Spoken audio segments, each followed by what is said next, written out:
Welcome aboard the Story Ark. I'm your captain, Kenny Mears, and let's take a voyage together. We humans are incredibly sentimental creatures, and oftentimes we get attached to certain objects that mean more to us than others. Something most everyone gets attached to at some point is a blanket. Whether it's a particularly nice one given to us by a loved one, or more commonly, one from our childhood, a blankie. That's just what storyteller Ginger Parkinson has to share today in her story about a family trip and her sister's blankie. Here's Ginger. Hello, my name is Ginger Parkinson, and I am going to tell you a story that comes from my life, the Blankie Tale. I grew up in a family of 5 blankie-loving little girls. My oldest sister, Holly, she had a blankie and she loved it. My older sister, Crystal, had her blankie and she loved it. I had my blankie. I loved it. It had a lamb and a frog on it, and it was yellow.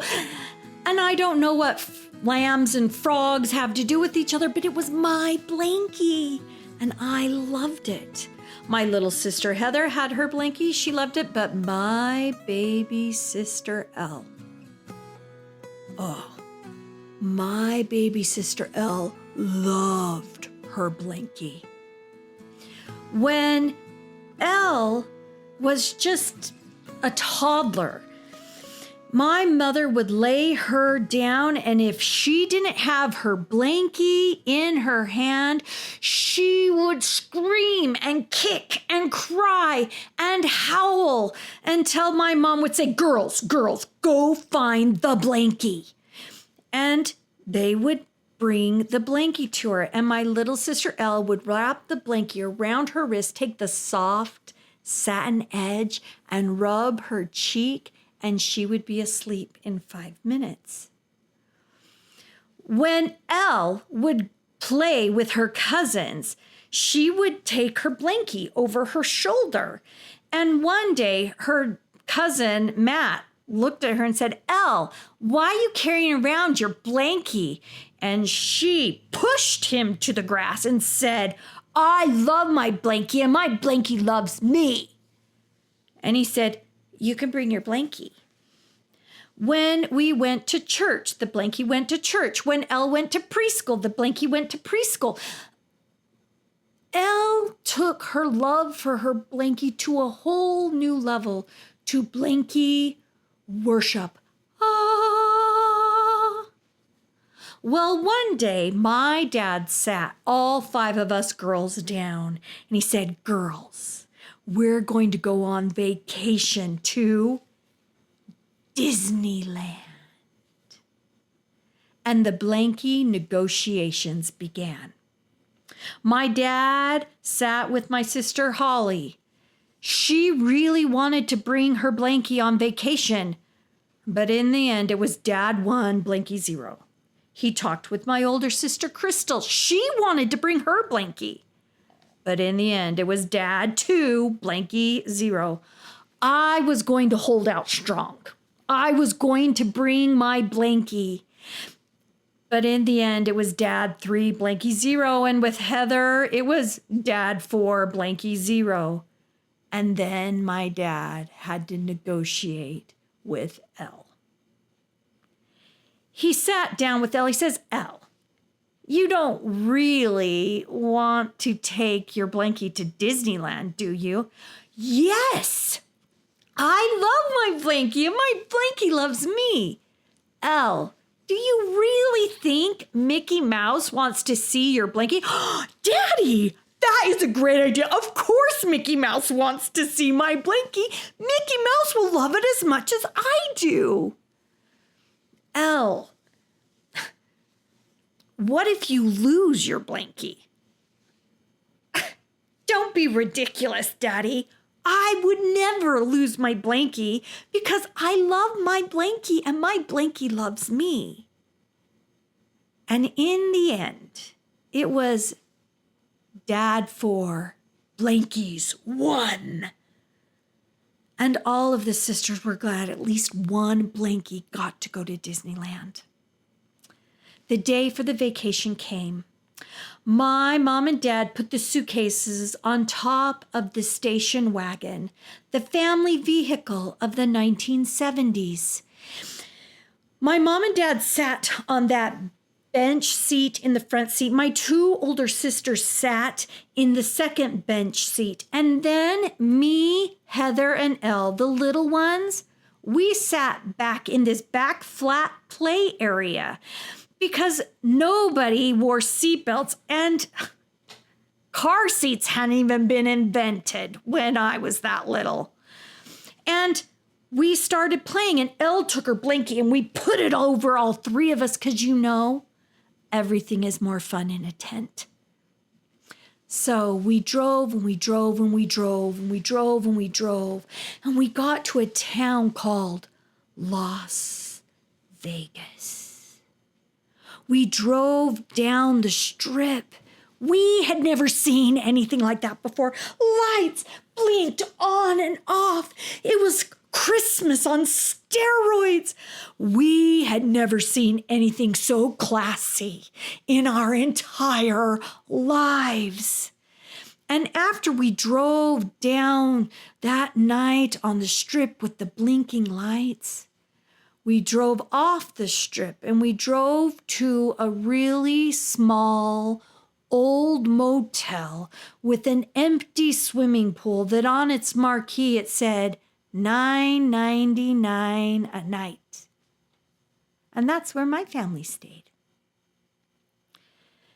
And that night, we all got in bed, and Elle got in the couch bed that they pulled out, and she wrapped her Blankie around her, and with the soft edge, she started to rub her face. And then she did what she did every single night. She wiggled, and the blankets on the bed went up, up, up. Wiggle, up, up, up. Wiggle, up, up, up. And so in the morning when my mom said, "Girls, get up," Elle wasn't up where the pillows were. No, she was down in the bottom of the bed where the stinky feet go. And my mom said, "Girls, get up." And we popped up out of bed like popcorn popping. We were so excited. We put on our matching red, white, and blue short sets, all five of us. We all got our hair put in pigtails with red, white, and blue bows. We were a Mormon family. And we got back in the car. We put the suitcases up on the roof, and we drove and we drove and we drove and we drove until we got to Harbor Boulevard, the road across from Disneyland. And we started driving down that street, but back in those days, it was just tiny little motels. Not big fancy hotels. No, they were little. And we started to turn into a motel that should have said $9.99 a night, but didn't. And Elle said, "No, no, no." And my mom looked back to me and said, "Ginger, what did you do?" I said, "I didn't do anything." She goes, my blankie, it's gone, my blankie, it's gone. And the car went silent. Everybody went to work. My mom in the front bench seat looked above the seat. She looked beneath the seat at her feet and underneath her seat that she was sitting on. No Blankie. My two older sisters, they looked above the seats, underneath the seats, and underneath their seats. No Blankie. And in the back flat play area, it was obvious there was no Blankie. And my mom said, "Oh, Elle, don't worry. I am sure your Blankie is just in one of the suitcases." Crisis averted. We parked our car, we went up into our room, and we took the suitcases and we put them around the edge of one of the beds, and my mom opened every single one of them. She didn't leave this to anybody else. The Blankie was so important that he searched through one suitcase, click. No blankie. She searched through a second suitcase. Click. No blankie. Searched through the third suitcase. Click. No blankie. Click. No blankie. Click. No blankie. It was tense in that little motel room. And then my dad said something so helpful that only a dad could say it. He said, "Oh, Elle, that blankie is so old and so tattered, it's time for you to get rid of it anyway."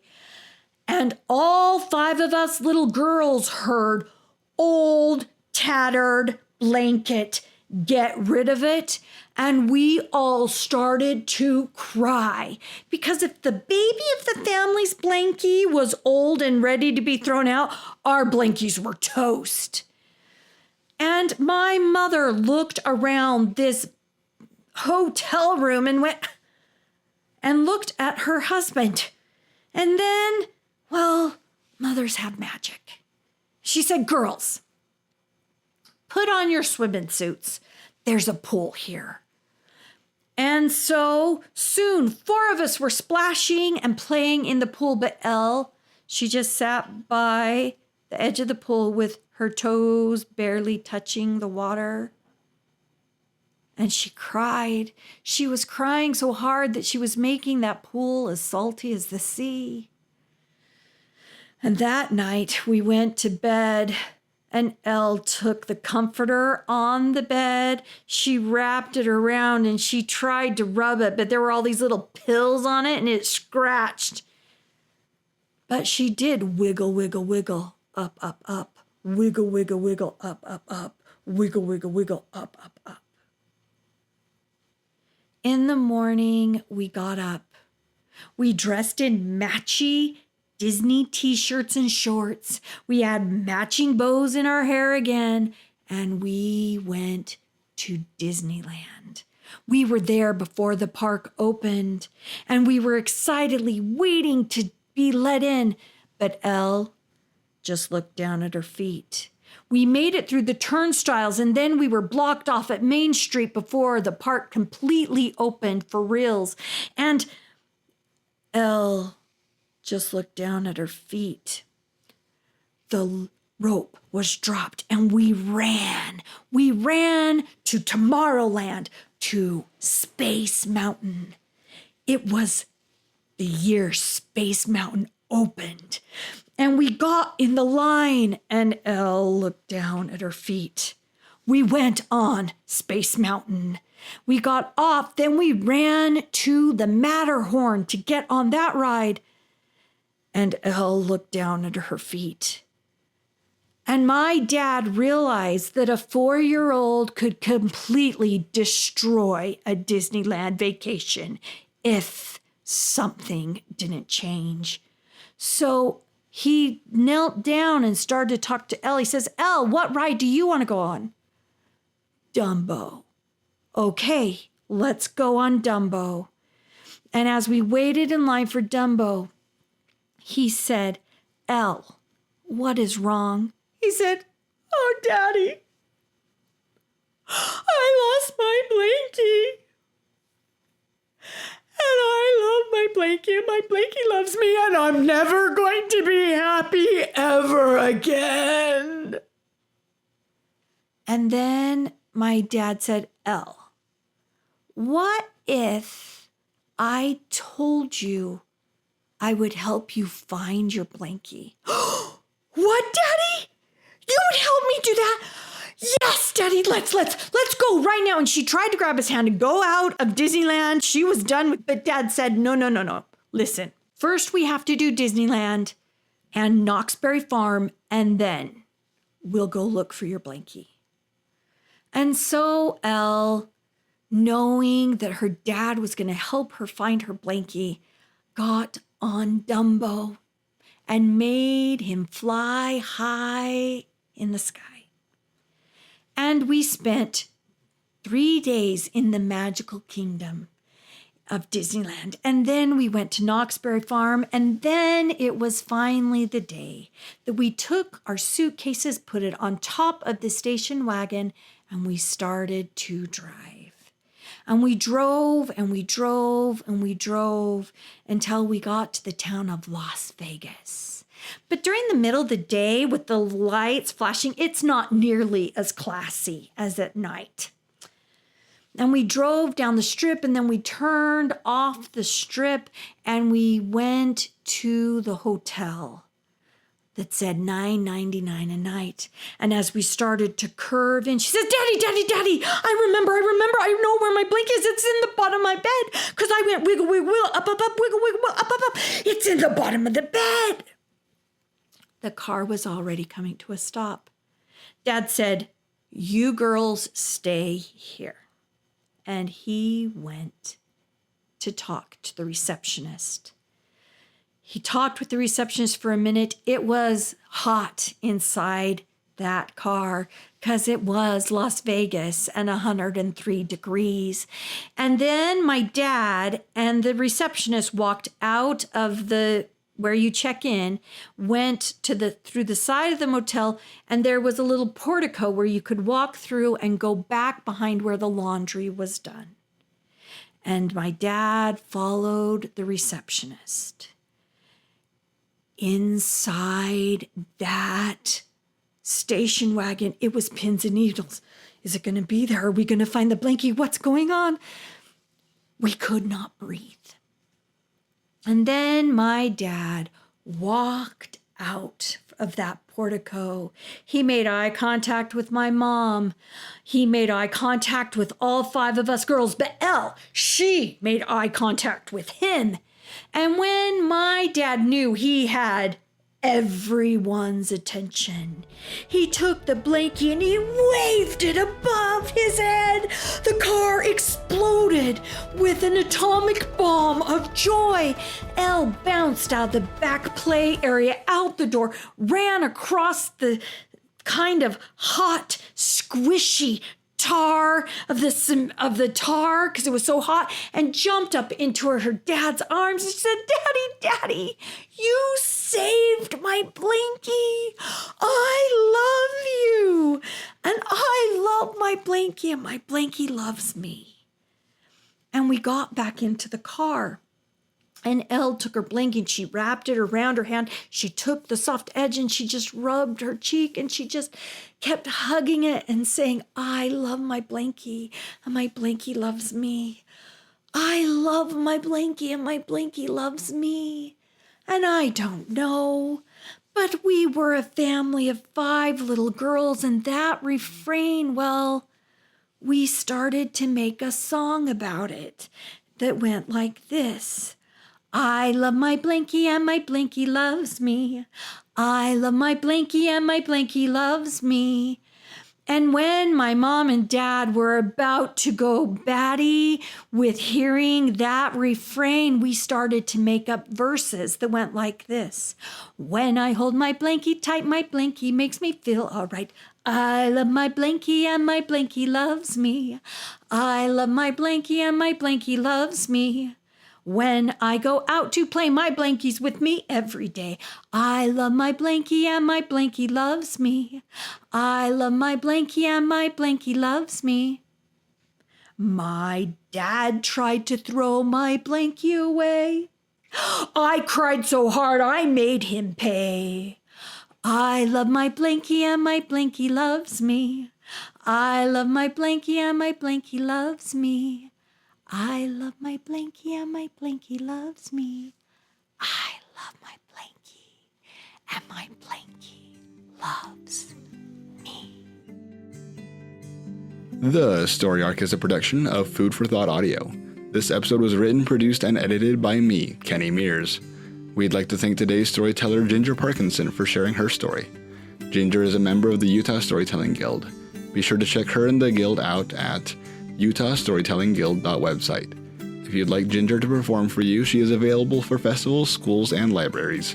During Halloween, she can be a witch, and at Christmas, she can be Mrs. Claus. She can be reached via email at gingerparkinson@gmail.com. Be sure to follow us on Facebook, YouTube, or Instagram, or wherever you listen to podcasts for more content. And until next time, thanks for listening.